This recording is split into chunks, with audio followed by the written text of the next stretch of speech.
Hello friends, today we would embark upon a new journey which we have called as a series of episodes Teaching Tuesdays, which would help you carry forward the classroom transactions effectively.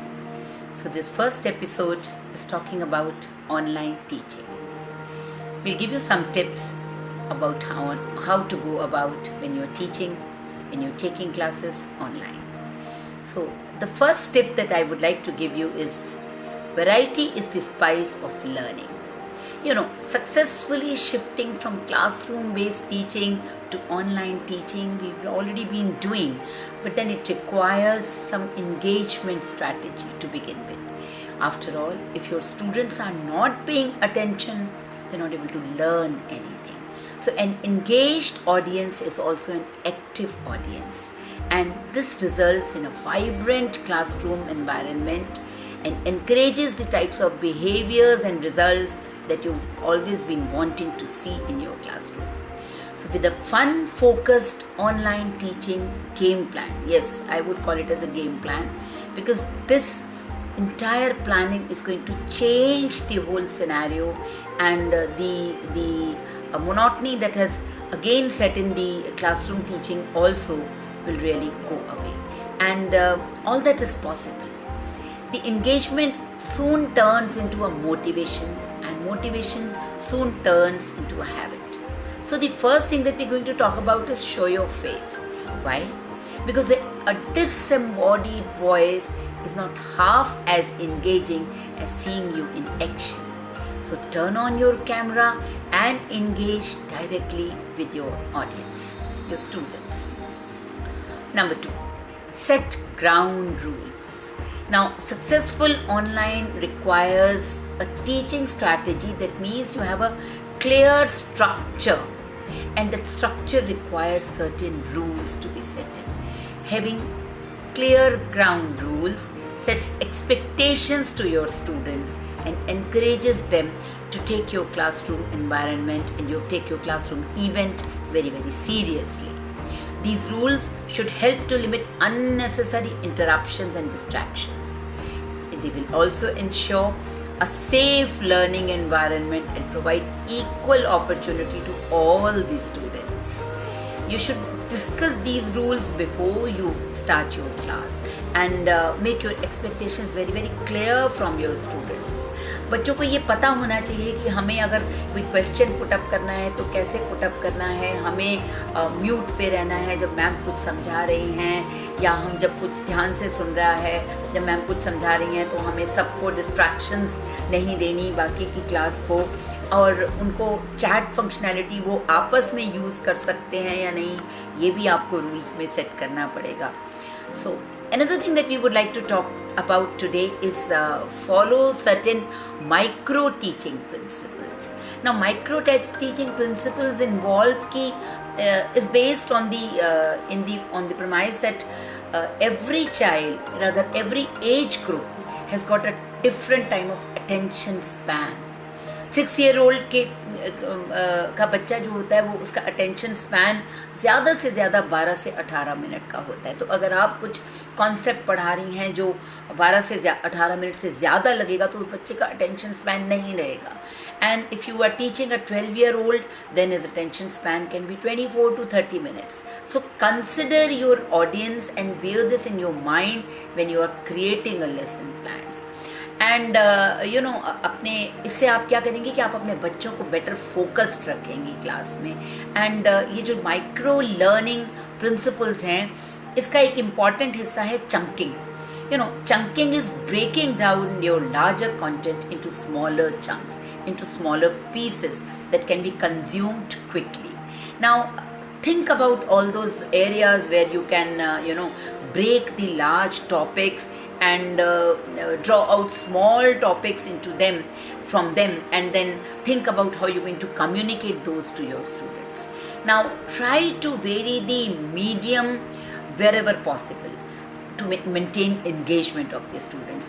Because classroom में variety चाहिए, और variety के लिए आप हो सकता है आप शुरुआत के टाइम में उनको कॉन्सेप्ट एक्सप्लेन करें, फिर उसके बाद आप एक वीडियो प्ले कर दें उस कॉन्सेप्ट को ज़्यादा अच्छी तरह से बच्चों को समझाने के लिए, और फिर उसके बाद may be you can solicit certain questions from them, because that is how you would know कि किसको समझ में कितना आया.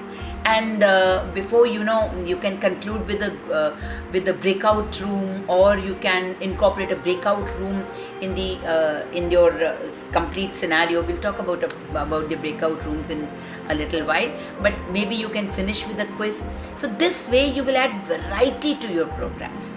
And next step, do not forget to check in periodically what your students are doing. I'm sure all of you must be doing this, but you'll have to keep it in mind कि just as in physical classroom आप ध्यान रखती हैं कि बच्चे क्या कर रहे हैं क्या नहीं कर रहे.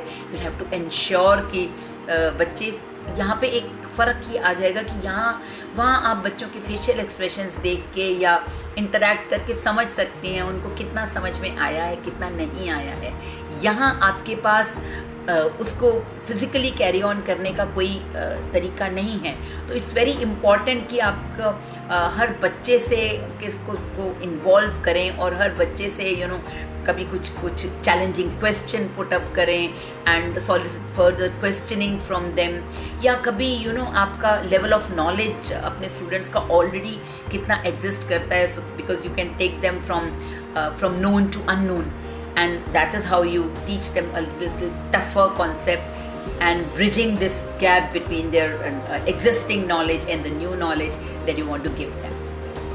So there are a lot of video conferencing tools available. I'm sure you must be using them for your synchronous teaching also, but you can also depend on certain asynchronous formats also, जहाँ आप बच्चों को कुछ एक ऐसे वाला assignment दे के छोड़ सकती हैं जहाँ वो लोग अपने वीडियोस को बना के या और किसी इंटरैक्टिव वे में आपको प्रेजेंटेशंस दे पाएँ. So that way you will involve all the students in your class. Another thing that is very, very important is that your interactivities that you give, the activities you take up in the classroom should be very, very interactive, because the participants have to be active in the learning experience. So you'll have to banish that passivity that happens in the classroom, specifically about the students who are not so good at the concept. They would remain passive in the class. They might even put themselves on mute and switch off their camera and go away somewhere. So what is your way of keeping it? Either you can do it by enforcing the rule and discipline, or you can on the contrary give some icebreaker activities or some puzzles or some presentations and peer reviews where they feel that yes, what the other person is holding review for me, it's important, so I should be presenting it in a very, very which catches everybody's attention.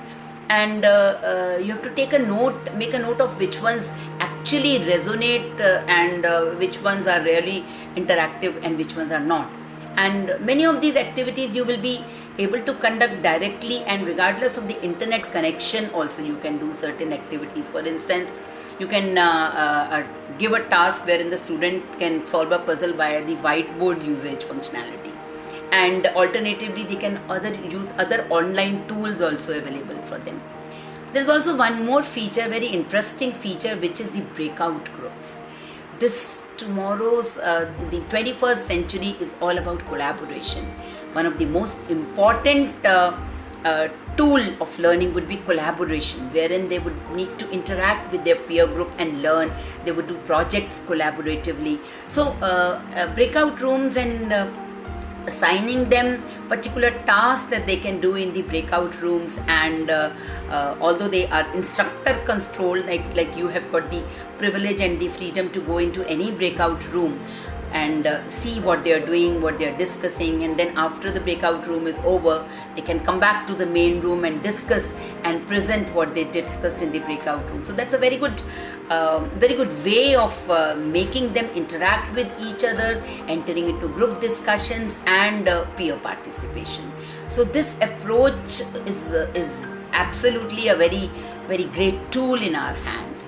There are lots of other free tools also available wherein they can, like Animoto empowers the students to create 30-second small video clippings, or word clouds, Kahoot and things like that. And then there is menti.com. So there are lots of free online gamifications also, lots of gamification strategies and that you could design, and you can give them something of that kind.